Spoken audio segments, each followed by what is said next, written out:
Salut tout le monde. On va en parler sur tous les matchs de l'Euro 2024. On va commencer par l'Italie. L'Italie a gagné face à l'Albanie 2-1. Un but d'Alessandro Bastoni et un but de Nicolo Barella pour la squadra Azzurra, excusez-moi. Un but de Nedim Bajrami pour les Albanais. Première période. On a encaissé un but dès la 20e seconde. On a encaissé un but dès la 20e seconde. Mais Di Marco, qu'est-ce que t'as fait comme connerie? Qu'est-ce que t'as fait? Résultat, on a encaissé un but. Quand on dit c'était un but chanceux, signé Bajrami, le but du 1-0. Donc je me suis dit, on est en dépression totale, excusez-moi, que l'Albanie va mettre le bus. C'est ce qu'ils ont fait. Parquer le bus jusqu'à la 11e minute. Bastoni a mis donc le but de l'égalisation, donc le but du 1 partout. Et 5 minutes plus tard, à la 16e minute, Nicolo Barella a mis un excellent but. C'est un des beaux buts. Donc, Grazier, Bastoni et Barella. Après le but du 2-1 signé Barella, on commence à être merveilleux, du mieux en mieux.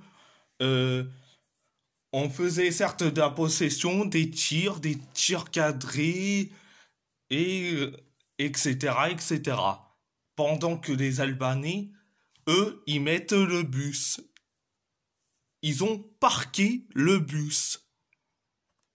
Donc, c'était la première période, mais en deuxième période, ça commençait à être, qu'on dit, à la fois mieux et à la fois catastrophique pour les Italiens. Les Albanais, ils ont commencé à jouer, qu'on dit carrément, ils ont commencé à jouer carrément. Je dis franchement, on a failli encaisser le deuxième but. Mais heureusement qu'il y a la défense et surtout Gianluigi Donnarumma. Heureusement que la défense plus ce Donnarumma nous sauve. Donc, merci beaucoup. Merci beaucoup Donnarumma. Donc, c'était la deuxième période. Donc, à part ça, c'est tout. On va parler de la Roumanie.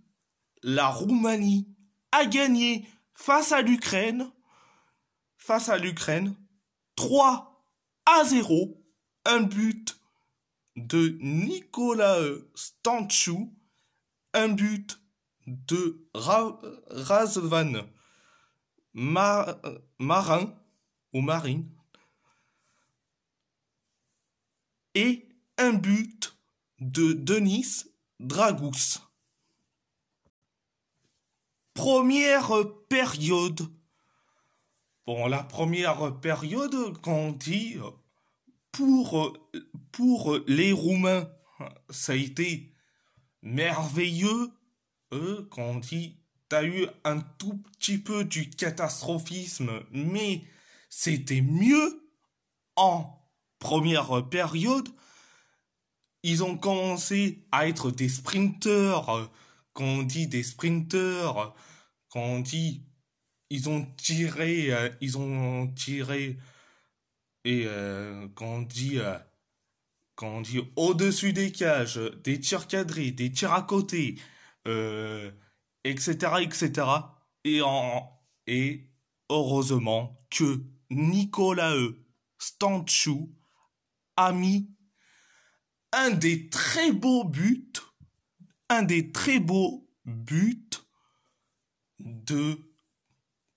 de cet euro.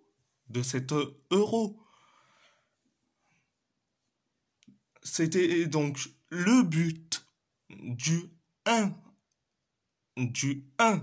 à 0.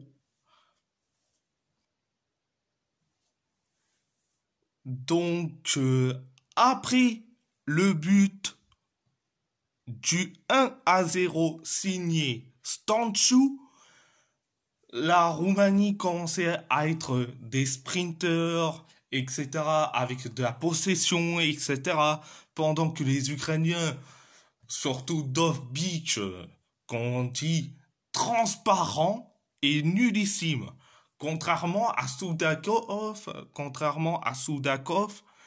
qui a fait son mieux et qui est malheureusement un pauvre soldat qui fait son boulot de joueur professionnel en première période.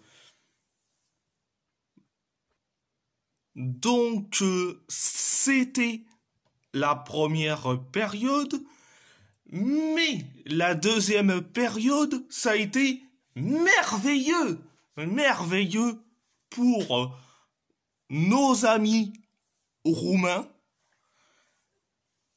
Donc, ils ont commencé à être, comment on dit, meilleurs. Donc, ils ont commencé à être meilleurs jusqu'à que Razvan Marin a mis donc le but du 2 à 0. Le but du 2 à 0. Je dis franchement, c'est incroyable. Quelques minutes plus tard, Denis Dragous a mis donc le but du 3 à 0. Oui, vous avez bien entendu, le but du 3 à 0. Le troisième but de la Roumanie, signé Denis Dragous, c'était un but d'un vrai attaquant, d'un vrai avant-centre. Je dis franchement, c'est incroyable. Après donc le but signé Dragous,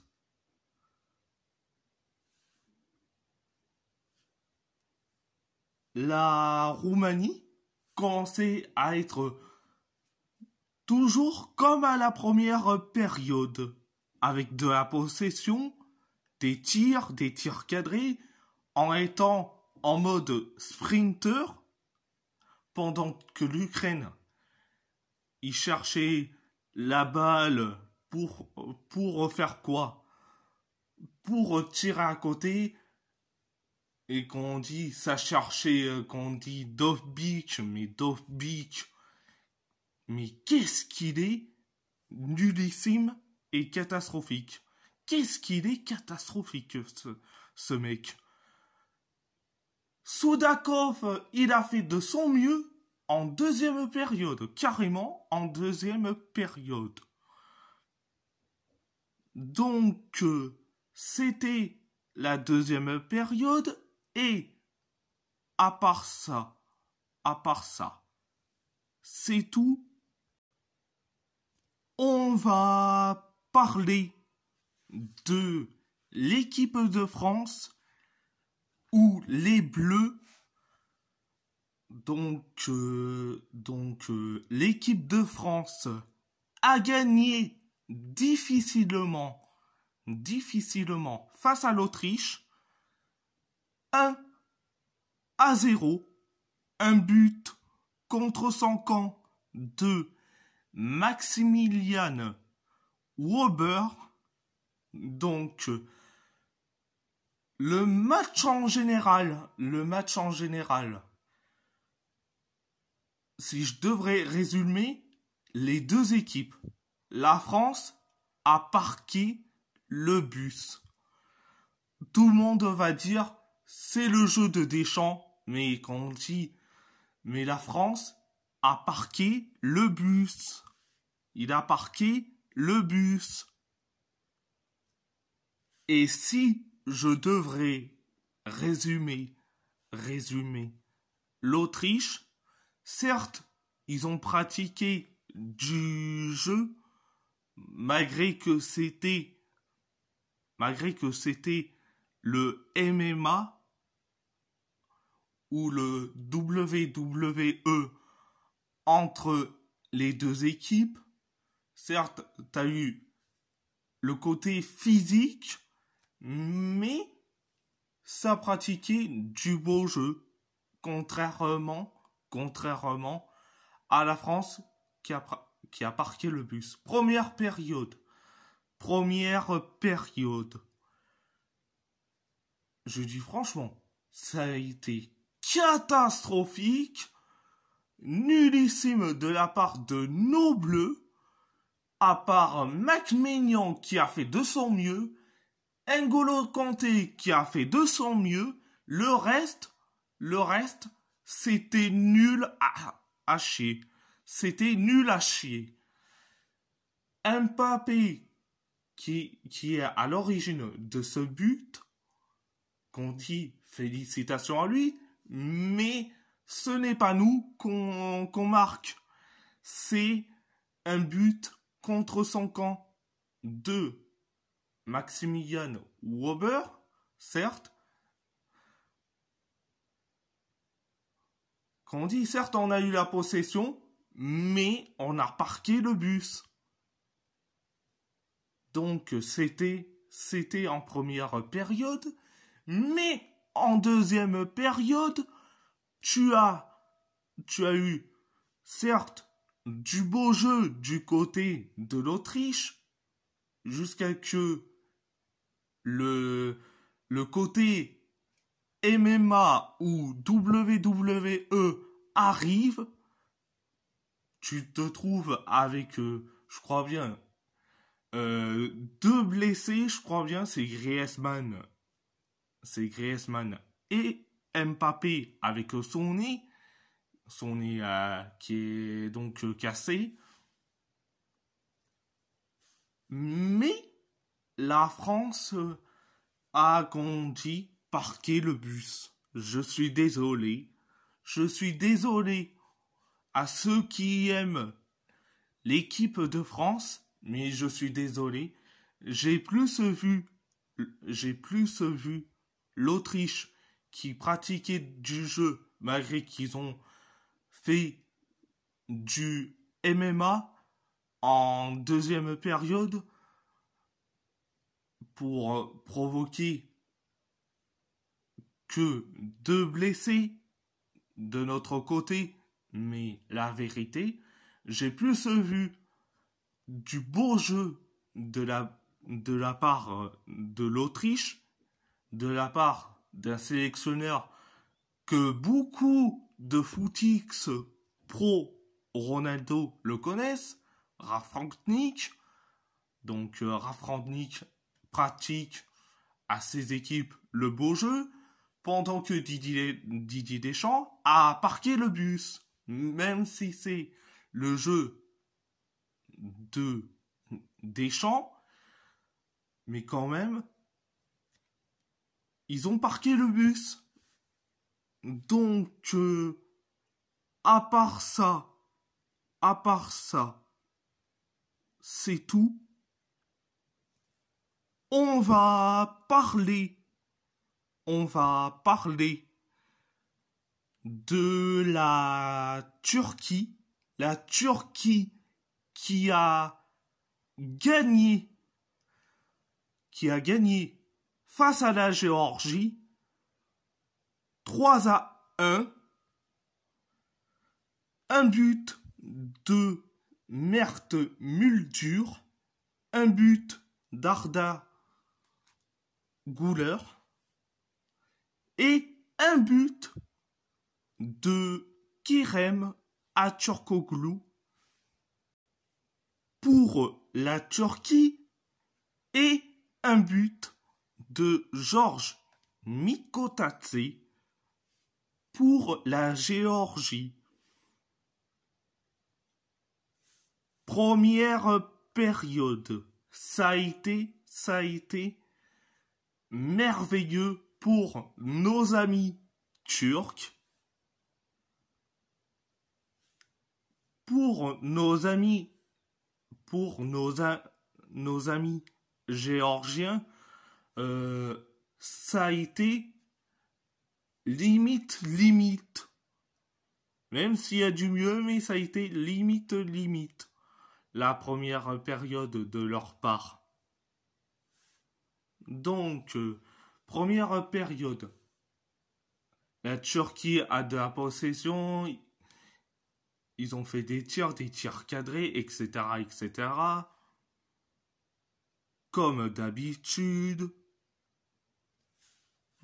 Concernant la Géorgie, ils ont fait que subir, jusqu'à que Mert Muldur a mis donc un bijou, un très beau but. C'est l'un des deuxièmes beaux buts que j'ai vu. Donc, le but du 1-0 signé Muldur. Donc, après le but de Muldur, quelques minutes plus tard, on a la Turquie a inscrit le deuxième but, mais malheureusement, ça a été refusé. Le but signé Kenan Yildiz. Donc, le but de Yildiz a été refusé. Pourquoi? Pour un hors-jeu. Mais pour un hors-jeu via les centimètres de l'orteil. Mais je dis franchement, c'est du grand n'importe quoi. L'arbitre a vraiment niqué le match.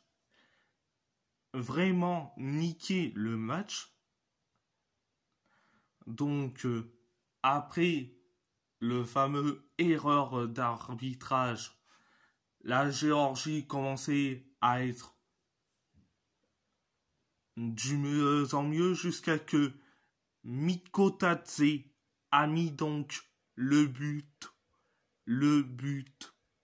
de l'égalisation.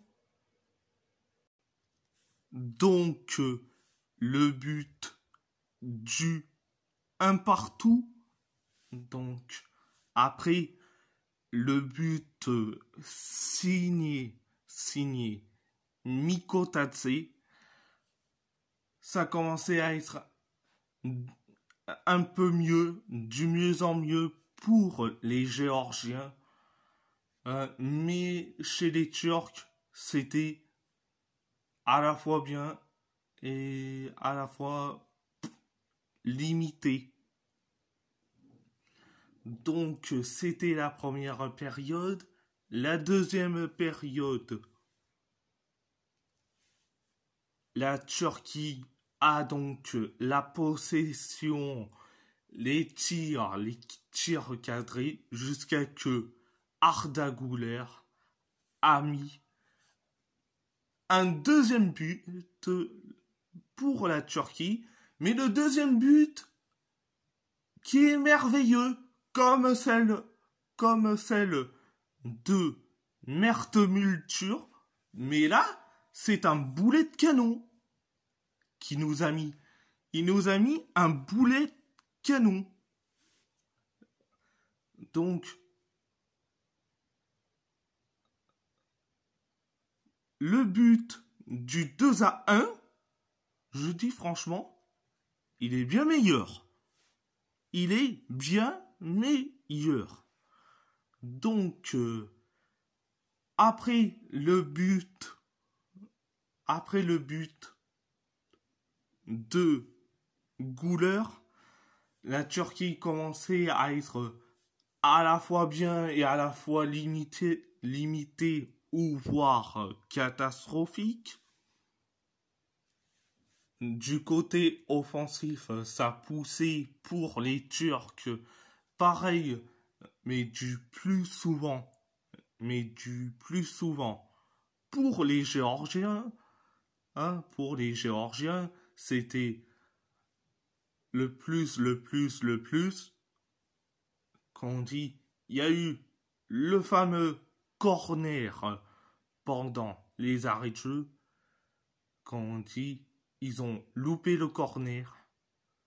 Et là, coup de théâtre, Kerem Aktürkoğlu a couru. Le but, il était vide. Donc, résultat, le but du 3-1 signé Kerem Aktürkoğlu. Et je suis très content pour Kerem Aktürkoğlu.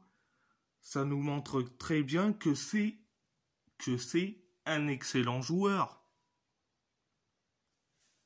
Et pour vous dire, Kerem Aktürkoğlu, c'est un des joueurs que j'apprécie beaucoup, avec, qu'on dit, nos joueurs de Galatasaray, notamment Aktürkoğlu, mais pas que. Il y a Barışapar Yılmaz, il y a Kanagan, il y a Abdülkerim Bardakçı, qu'on dit. Je suis très content pour eux, donc à part ça, c'est tout. On va parler du Portugal, le Portugal ou la Seleção portugaise a gagné face à la République tchèque 2-1. Un but contre son camp de Robin Rangnick et un but de Francisco Conceição ou Chico Conceição ou du sauveur, le sauveur du Portugal. Pour la Seleção portugaise, un un but de Lucas Provod pour la République tchèque. Première période.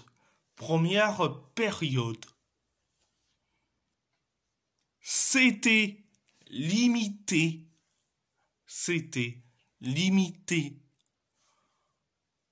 En première période, même si tu as eu la possession, les tirs cadrés, mais tu butes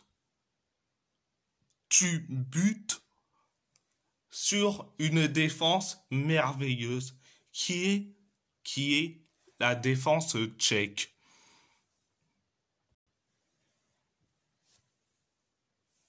Donc, c'était la première période, mais en deuxième période, ça a été un peu catastrophique jusqu'à que on encaisse un but digne du grand n'importe quoi. Bah oui, pourquoi Pep est à l'origine du premier but tchèque. Je suis désolé de le dire, mais Pep est à l'origine du premier but tchèque signé Provod. Donc après le but du 1-0, on commençait à être du mieux en mieux jusqu'à que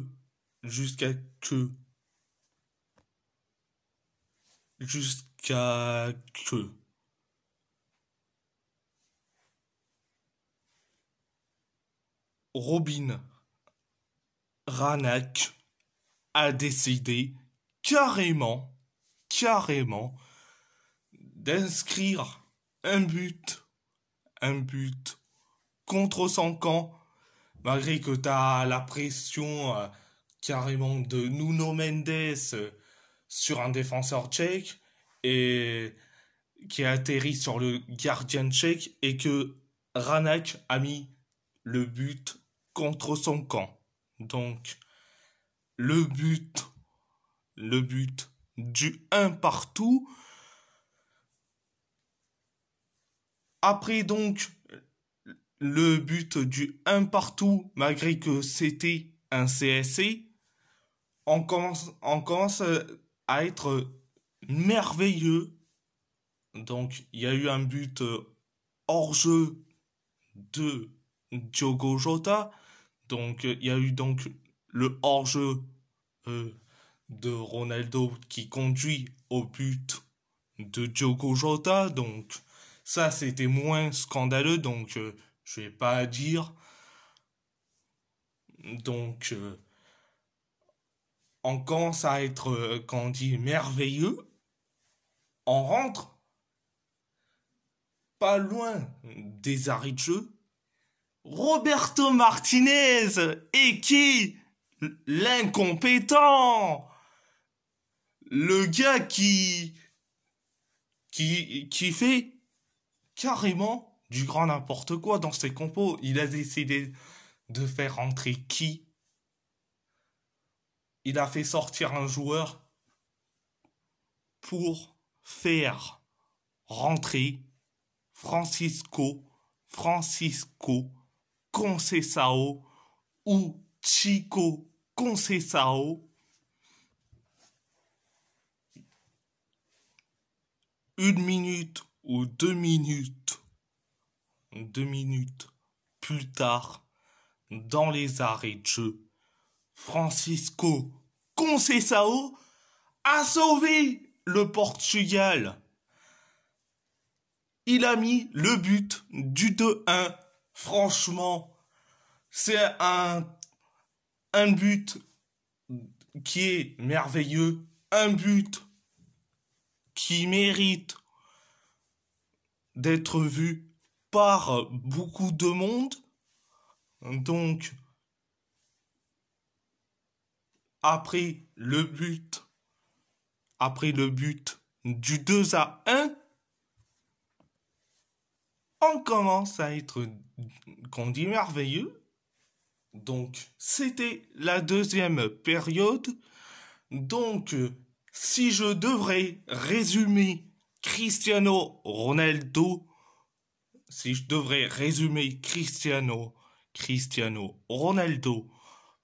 pendant le match face à la République tchèque, il est transparent, nullissime, catastrophique, d'une nullité totale, un flop monumental, un gars qui s'en fout royalement de la sélection portugaise, un gars qui fait des polémiques, un gars qui ne sert à rien dans le jeu. Franchement, je sais que les footix pro Ronaldo vont hurler en disant « Comment ça, tu critiques Ronaldo, qu'est-ce qu'il t'a fait ?» et blablabla et blablabla. Mais on s'en fout. Il faut dire la vérité quand même. Et j'ai aussi une stat effrayante. Francisco Conceição a rapporté plus pendant 1 minute ou 2 minutes d'arrêt de jeu que Cristiano Ronaldo pendant tout le match en 90 minutes. Franchement. Merci Francisco Conceição. Obrigado Francisco Conceição. Donc, à part ça, c'est tout. Donc, je sais que certains vont me dire quelle est la prochaine vidéo que Romain va faire. Donc, le prochain vidéo, ça sera un clash contre Gaëtan tout simple. Et ça sera pas, comme on dit, du football où je vais clasher. Là, c'est des sujets graves. Parce que il y en a 2 titres que, certes, que beaucoup vont comprendre que pourquoi je vais clasher pour 2 choses. Le racisme et son adoration pour l'extrême droite. Son adoration. Donc, ça sera la prochaine vidéo que je vais faire. Clasher Gaëtan tout simple. Le clasher, l'humilier. Et sur des sujets, certes, hors football, mais qu'on dit, mais que pour beaucoup ça leur énerve, mais heureusement que je vais être là pour le clasher et l'humilier. Donc, ça sera la prochaine vidéo pour demain. Donc, à part ça, c'est tout. Et si la vidéo vous plaît, abonnez-vous à ma chaîne YouTube, likez, commentez si vous avez envie ou pas, c'est votre choix. À part ça, je vous laisse et merci beaucoup. Muito obrigado.